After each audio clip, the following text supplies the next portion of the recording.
Assalamualaikum warahmatullahi wabarakatuh. Kembali lagi pertemuan ke-10, yaitu bab 10 tentang algoritma pemrograman Lisp Python. Oke, langsung saja ke pembahasan. Lisp Python. Dalam pemrograman Python, struktur data yang paling dasar adalah urutan atau list. Setiap elemen-elemen berurutan akan diberi nomor posisi atau indeksnya. Indeks pertama dalam list adalah 0, indeks kedua adalah 1, dan seterusnya. Ada beberapa hal yang Anda lakukan dengan semua jenis list. Operasi ini meliputi pengindeksan, pengiris, penambahan, perbanyak, dan pengecekan keanggotaan. Membuat list Python. List adalah tipe data yang paling serbaguna yang tersedia. Dalam bahasa Python, yang dapat ditulis sebagai daftar nilai yang dipisahkan, yaitu koma, antaranya tanda kurung, siku. Hal penting tentang daftar adalah item dalam list tidak boleh sama sejenisnya. Di bawah ini adalah contohnya sederhana pembuatan list dalam Python. Ini. Lalu akses nilai dalam list Python. Untuk mengakses nilai dalam list Python, gunakan tanda kurung siku untuk mengiris serta indeks atau indeks untuk mendapatkan nilai yang tersedia pada indeks tersebut. Cara mengakses nilai di dalam list Python yaitu ada di bawah ini. Setelah mengeksekusi kode, maka hasilnya akan seperti ini, yaitu di bawah.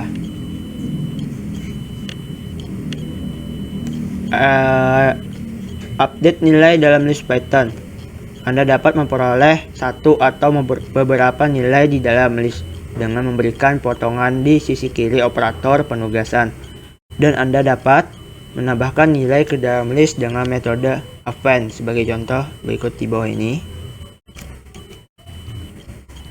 Hapus nilai dalam list Python. Untuk menghapus nilai di dalam list Python, Anda dapat menggunakan salah satu pernyataan del. Jika Anda tahu persis elemen yang Anda hapus, Anda dapat menggunakan metode remove jika Anda tidak tahu persis item yang mana akan dihapus. Sebagai contoh yang ada di bawah ini. Operasi dasar pada list Python. List Python merespons operator tambah dan bintang atau kali seperti string. Itu artinya penggabungan dan pengulangan di sini juga berlaku kecuali hasilnya adalah list baru, bukan sebuah string. Di bawah adalah contoh tabel operasi pada list Python. Ini ada contohnya. Lanjut ke indexing, slicing, dan matrix pada list Python. Karena list adalah urutan, pengindeksan dan pengiris bekerja dengan cara yang sama untuk list seperti yang mereka lakukan untuk string, dengan asumsi input seperti berikut yang seperti ini. Oke. Metod dan fungsi built-in pada list Python. Python menyatakan fungsi built-in sebagai berikut. Ada metode fungsi in pada list Python. Contohnya seperti ini. Python menyatakan metode built-in sebagai berikut. Ada seperti ini juga.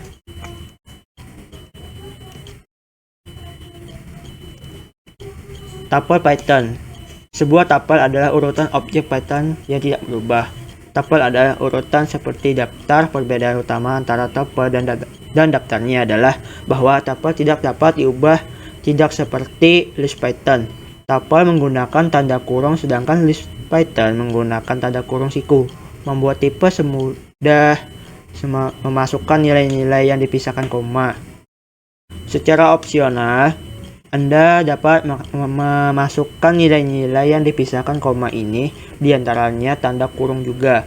Sebagai contoh sederhana pembuatan tuple. Dalam bahasa Python ada tuple 1, ada tuple 2, dan tuple 3.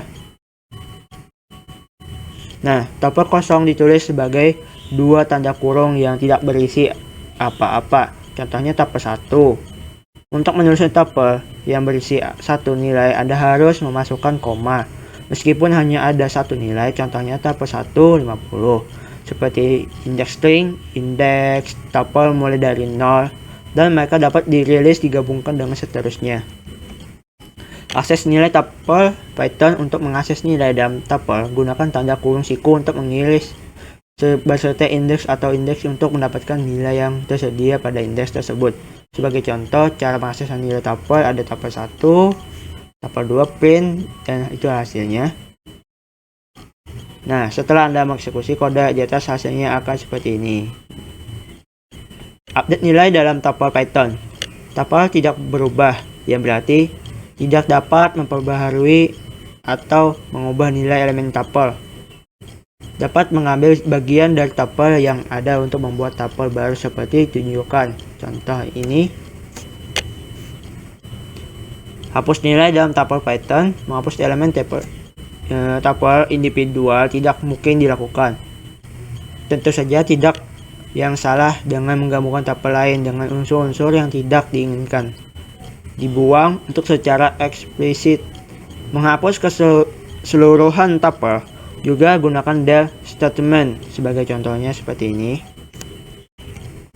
Operasi dasar tupel Python. Tupel merespon operator dan bintang sama seperti string. Mereka berarti menggabungkan, dan pengulangan di sini juga berlaku kecuali hasilnya adalah tupel baru, bukan string. Dan ada juga isi matrix pada tupel Python. Karena tupel adalah urutan pengindeksan, pengiris bekerja secara atau untuk seperti string dengan asumsi memaksa masukan. Fungsi built-in pada tupel Python. Python menyertakan fungsi sebagai berikut, yaitu seperti ini. Dictionary Python berbeda dengan list atau tuple karena setiap urutannya berisi key dan value. Setiap key dipisahkan dari value-nya oleh titik 2. Item dipisahkan oleh koma, dan semuanya tertutup dalam kurung kurawal. Dictionary kosong tanpa barang ditulis, hanya dengan 2 kurung kurawal seperti ini. Nilai kamus bisa berubah berupa tipe apapun, namun key harus berupa tipe data yang tidak boleh atau tidak berubah seperti string, angka, atau tuple. Adapun contoh sederhananya nilai dalam dictionary Python seperti ini. Update nilai dictionary Python ada juga seperti ini, yaitu ada menambahkan entry baru atau pasangan nilai kunci, modifikasi entry yang ada, atau menghapus entry yang ditunjukkan, yang seperti contoh di bawah ini. Nah, ini hapus elemen dictionary Python. Dapat juga menghapus elemen dictionary individual, menghapus keseluruhan isi dictionary. Nah, seperti ini contohnya. Oke. Fungsi built-in pada dictionary Python bisa dibaca dari tabel-tabel yang seperti ini. Metode built-in pada dictionary Python bisa juga dibaca seperti ini. Di dalam tabel ini, tanggal dan waktu Python. Program Python dapat menangani tanggal dan waktu dengan beberapa cara. Konversi antara format tanggal adalah tugas umum untuk komputer. Dan apa itu tick? Interval waktu, bilangan floating point dalam satuan detik, instansi tertentu dalam waktu dinyatakan dalam hitungan detik sejak pukul 12 1 Januari 1970 seperti contoh di bawah ini. Apa itu time tuple Python? Banyak fungsi Python menangani waktu. Tuple dari 9 nomor terdapat di bawah ini, yaitu tabelnya ini. Nah, tuple di atas setara dengan struct time. Ini memiliki atribut seperti contoh di bawah ini, yaitu ada tabel, ada atribut tm year, value-nya 2008. Mendapatkan waktu saat ini. Untuk menerjemahkan waktu instan dari 1 detik sejak nilai floating point ke waktu menjadi tuple waktu. Lewati nilai floating point ke fungsi miss local time yang mengembalikan waktu tapal dengan semua 9 item valid. Seperti contoh di bawah ini. Mendapatkan waktu yang berformat dapat memformat kapan saja sesuai kebutuhan, namun metode sederhana untuk mendapatkan waktu dalam format yang mudah dibaca adalah as time. Dan adapun juga mendapatkan kalender dalam sebulan. Mode kalender memberikan berbagai macam metode untuk dimainkan dengan kalender tahunan dan bulan. Kami mencetak kalender untuk bulan tertentu seperti Januari 2008 seperti ini.